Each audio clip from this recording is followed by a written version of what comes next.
B. F. Skinner. Burrus Frederick Skinner, Susquehanna, 20 de março de 1904, Cambridge, 18 de agosto de 1990. Mais conhecido como B. F. Skinner, foi um psicólogo, inventor e filósofo social estadunidense. Foi professor de psicologia na Universidade Harvard de 1958 até sua aposentadoria em 1974. Considerando o livre-arbítrio uma ilusão, Skinner via a ação humana como dependente das consequências de ações anteriores, uma teoria que ele articularia como princípio do reforço. Se as consequências de uma ação forem ruins, há uma grande chance de que a ação não seja repetida.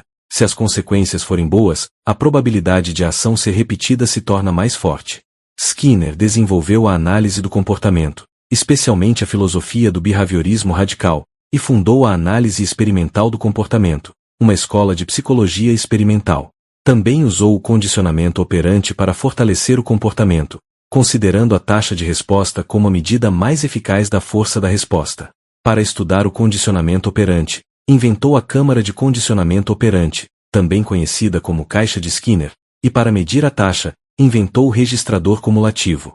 Usando essas ferramentas, ele e Charles Fester produziram o trabalho experimental mais influente de Skinner, descrito em seu livro Schedules of Reinforcement, de 1957. Skinner foi um autor prolífico, publicando 21 livros e 180 artigos. Ele imaginou a aplicação de suas ideias ao projeto de uma comunidade humana em seu romance utópico Walden Two, de 1948, enquanto sua análise do comportamento humano culminou na obra verbal Beauvoir, de 1958. Skinner, John B. Watson e Ivan Pavlov são considerados os pioneiros do behaviorismo moderno. Assim, uma pesquisa de junho de 2002 listou Skinner como o psicólogo mais influente do século XX. Vida. Skinner nasceu em Susquehanna, Pensilvânia, filho de Grace e William Skinner, este último advogado. Skinner tornou-se ateu depois que um professor cristão tentou amenizar seu medo do inferno descrito por sua avó. Seu irmão Edward, 2 anos e meio mais novo, morreu aos 16 anos por conta de uma hemorragia cerebral. O amigo mais próximo de Skinner quando criança era Raphael Miller, a quem ele chamava de Doc porque seu pai era médico. Doc e Skinner se tornaram amigos por causa da religiosidade de seus pais e ambos tinham interesse em engenhocas e dispositivos.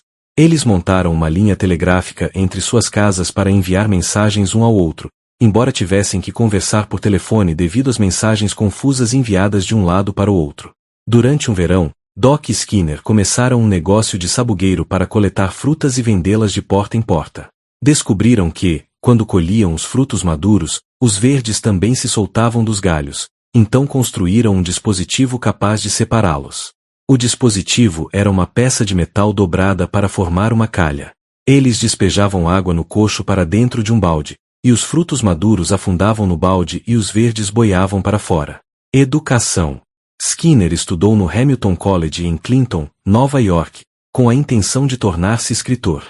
Ele se viu em desvantagem social na faculdade por causa de sua atitude intelectual.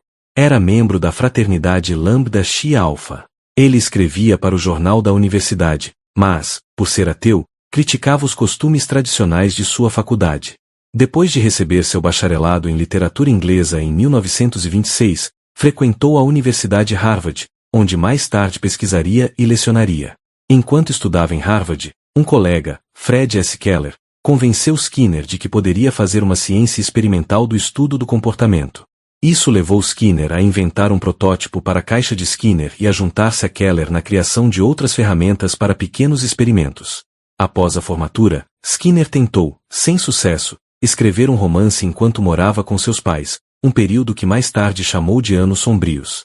Ficou desiludido com suas habilidades literárias, apesar do incentivo do renomado poeta Robert Frost, concluindo que tinha pouca experiência de mundo e nenhuma perspectiva pessoal forte para escrever. Seu encontro com o behaviorismo de John B. Watson o levou a estudos de pós-graduação em psicologia e ao desenvolvimento de sua própria versão do behaviorismo. Últimos anos. Skinner recebeu um PhD de Harvard em 1931 e permaneceu lá como pesquisador por alguns anos. Em 1936, foi para a Universidade de Minnesota em Minneapolis para lecionar. Em 1945, mudou-se para a Universidade de Indiana, onde foi chefe do Departamento de Psicologia de 1946 a 1947, antes de retornar a Harvard como professor titular em 1948. Permaneceu em Harvard pelo resto de sua vida. Em 1973, foi um dos signatários do Manifesto Humanista II. Em 1936, Skinner se casou com Yvonne Eve Blue. O casal teve 2 filhas, Julie e Deborah.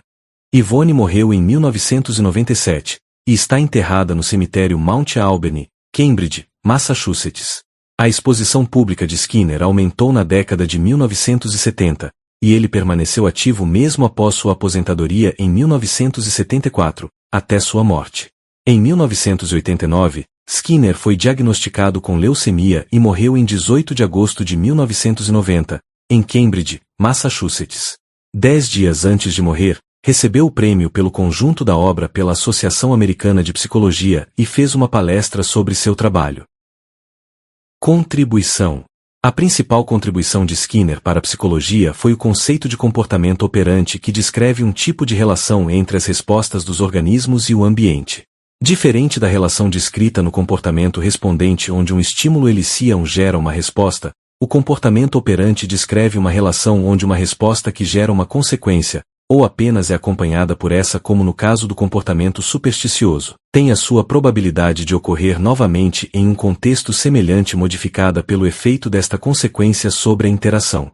Consequências que têm valor de sobrevivência para os organismos têm as respostas que as geraram reforçadas, aumentando a probabilidade de que a mesma volte a ocorrer em um contexto semelhante, ao passo que consequências que trazem prejuízos aos organismos têm as respostas que as geraram punidas, reduzindo a probabilidade de que a mesma volte a ocorrer em um contexto semelhante.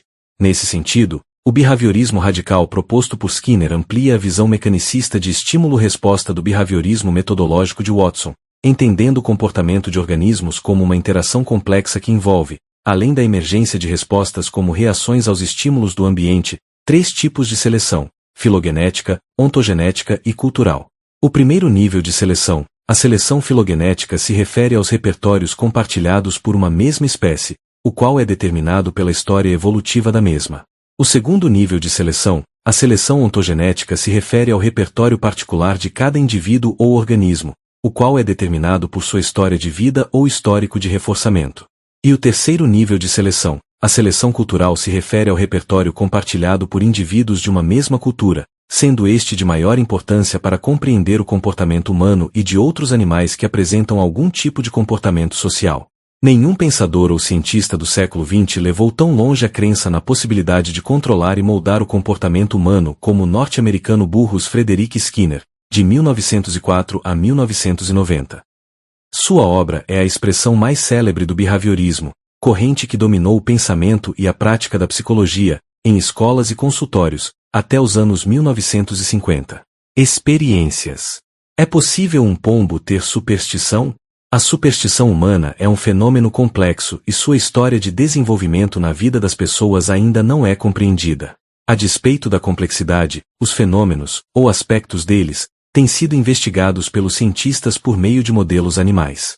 Skinner chegou a estudar o efeito da liberação de alimento em intervalos de tempo fixo e variável a pombos.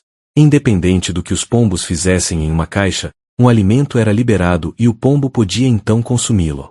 Ele observou que os pombos, durante algum tempo, passavam a se comportar como se a comida estivesse associada ao que eles estavam fazendo. Um dos pombos passou a mover a cabeça para um lado e para o outro, enquanto o outro dava voltas na gaiola, e assim por diante. Skinner chamou esse padrão de comportamento supersticioso. Seus trabalhos foram pioneiros nesta área e impactantes para toda uma geração de pesquisas sobre superstição na psicologia experimental. Ele também participou de experiências militares usando pombos treinados para dirigir mísseis na Segunda Guerra Mundial. Foi criada por ele o que chamamos hoje em dia de caixa de Skinner, uma câmara de condicionamento operante que tinha como conceito as ações de um animal para a obtenção de alimentos ou água. Um dos exemplos do uso dessa caixa é o rato. Skinner colocou um distribuidor de comida, uma grade elétrica no chão e uma alavanca de resposta na caixa. O rato foi inserido nesse meio e, conforme o passar do tempo, buscando meios de sair dali por conta da fome, o animal percebeu que sempre que a alavanca era pressionada, comida aparecia na caixa, pelo distribuidor, e assim, todas as vezes que o rato estava com fome, o mesmo pressionava a alavanca. Críticas. Críticas às ideias de Skinner fortaleceram-se especialmente nas décadas de 1960 e 1970, após seu livro Walden II ter se tornado sucesso de vendas, atraindo admiradores e contestadores. As ideias de Skinner foram em especial confrontadas com as ideias de Carl Rogers. Para Rogers, Skinner privilegia conceitos como controle e previsibilidade, e dá pouco valor a conceitos como liberdade e realização pessoal. Skinner defende um modelo de educação que parte do meio para o indivíduo, enquanto Rogers defende que a educação deve ser feita do indivíduo para o meio. A abordagem de Rogers considera o modelo de educação e controle de comportamento de Skinner excessivamente mecanicista e determinista.